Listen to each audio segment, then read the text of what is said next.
echo of his call.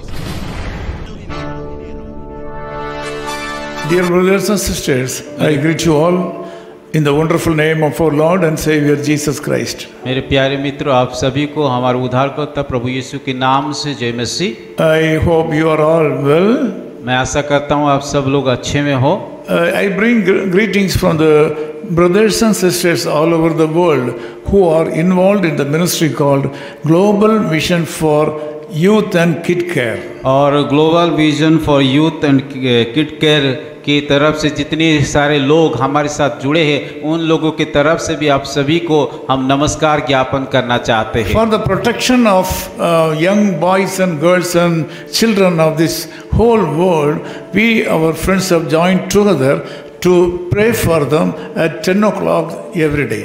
और हम और हमारे जितने सारे मित्र हमारे साथ जुड़े हैं, उन लोगों के साथ हम लोग के युवा और बच्चे लोगों के लिए, सुरक्षा के लिए, उन लोगों के भविष्य के लिए हम लोग प्रार्थना कर रहे हैं। You can also join us by saying a small prayer, Lord, protect our young boys and girls and kids all over the world. और आप लोग भी हमारे साथ प्रार्थना कर सकते हैं उन युवा लोगों के लिए, बच्चे के लिए, उन लोगों की सुरक्षा के लिए, ताकि परमेश्वर उन लोगों को सुरक्षा दे। Today I have a special message for you. आज परमेश्वर से एक खास संदेश आप लोगों को बीच में मैं लाना चाहता हूँ। It is in Luke chapter 6 verse 12. वो लूका उसका 6 अध्याय उसकी 12 आयत में लिखा है। Jesus went out into a mountain to pray and continued all night in prayer to God. उन दिनों में वो पहाड़ पर प्रार्थना करने गया और परमेश्वर से प्रार्थना करने में सारी रात बिताई। It was a time when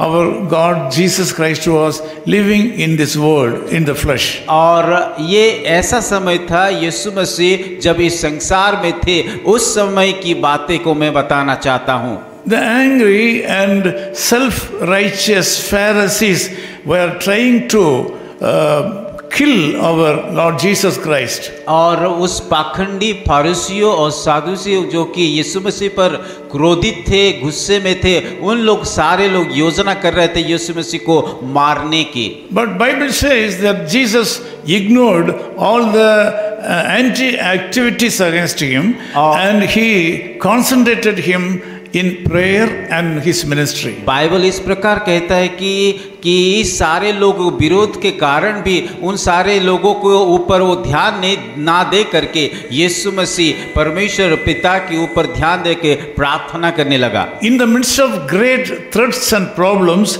he continued all the night in prayer till the Father's hand was set to motion towards him. और उन्होंने ऐसा एक जब परिस्थिति अच्छा नहीं थे, जब लोग विरोध में थे, उस प्रकार समय में परमेश्वर पिता के सम्मुख में जा करके प्रार्थना कर रहे। We see him, he had not relaxed his hand from holding on God's hand. और यहाँ पे हम देख रहे हैं कि पिता परमेश्वर का हाथ ना छोड़ करके उन्होंने प्रार्थना कर रहा है। There is a special message for you. आज सुबह आप सभी लोगों के लिए एक खास संदेश को मैं देना चाहता हूँ। When you are also facing overwhelming problems and difficulties in life, you have to hold on the hand of your Father God. और जब हमारे जीवन में हमारा समस्या सर से ऊपर हो जाता है, उस समय कि परमेश्वर का हाथ को पकड़ना नहीं छोड़ना चाहिए। You are expected to be away from your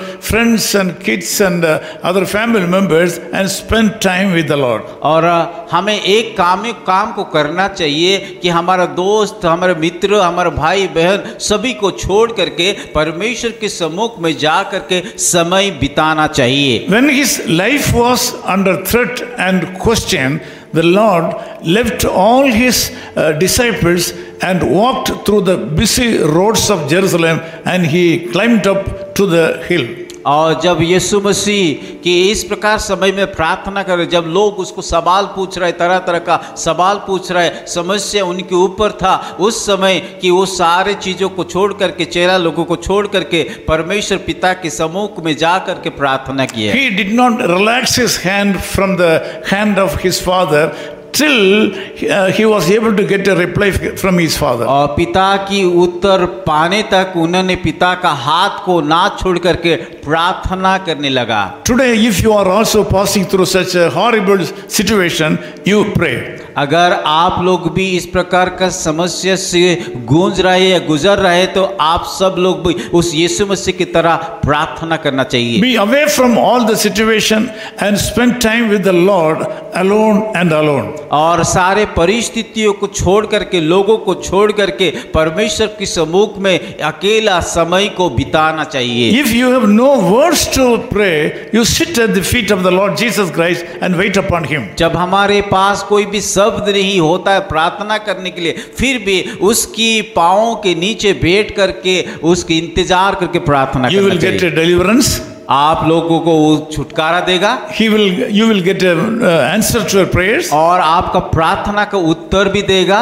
The Lord God will speak to you by His gentle voice. अब परमेश्वर उसकी धीमी आवाज से आप सभी को बातें करेंगे। Be bold and pray. इसीलिए हिम्मत रख करके प्रार्थना कीजिए। Let me pray with you. मैं आप लोगों के साथ प्रार्थना करूंगा। Loving Father, we thank you so much for these people, those who are in connection with me in this prayer. प्यारे खुदावन, हम धन्यवाद देते हैं उस सुंदर समन के लिए और जितने सारे भाई बहन इस कार्यक्रम में जो योगदान के लिए, उन लोगों के लिए भी धन्यवाद देना चाहते हैं। There are some brothers and sisters who are suffering too much. बहुत सारे भाई और बहनें की समस्या से हो करके जा रहे हैं। Some of them are suffering from serious sickness. कई लोग तो कि गंभीर बीमारी से होकर के जा रहे हैं। Some of these people are under great debt. और कई लोग तो कि कर्जे में डूबे हैं। Some of these brothers and sisters are not able to go forward in their family matters. और कई भाई और बहनें उनकी परिवार की समस्या के कारण वो लोग आगे नहीं बढ़ पा रहा है। Lord, I pray with them that you should give them the spirit of prayer so that they can overcome from the situation. प्रभु मैं प्रार्थना करता हूँ उन सारे लोगों को, प्रभु आप उसको इस तरह आत्मा दे के दीजिए ताकि वो लोग प्रार्थना कर पाएंगे और समस्या से आगे निकल पाए। I bless all the brothers and sisters. मैं हर एक भाई और बहनों के ऊपर आशीष को प्रार्थना मांगता हूँ। This day should be a day of deliverance to them. प्रभु आज का दिन एक छुटकारा का दिन हो पाए। In Jesus' name we pray. यीशु मसीह के नाम से प्रार्थना करते हैं। Amen.